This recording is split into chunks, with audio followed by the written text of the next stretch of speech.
గురువును గురువుగా ప్రేమించరు, గురువును గురువుగా అంగీకరించరు.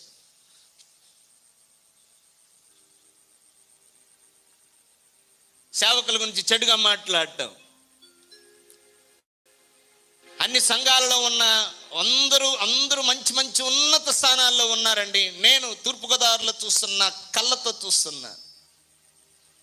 అందరూ దీవించబడిన వారే. మన క్యాథలిక్ సంఘంలో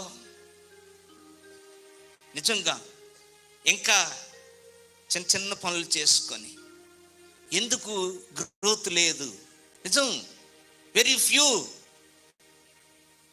ఒక 150 కుటుంబాలు ఉంటే 150 కుటుంబాలు ఇద్దరు ఉద్యోగస్తులు ఉన్న సంఘాలు ఉన్నాయి.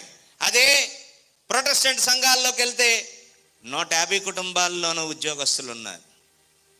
ఎందుకో? We are cursed. నిజ దేవుని సంఘంలో ఉన్నాం,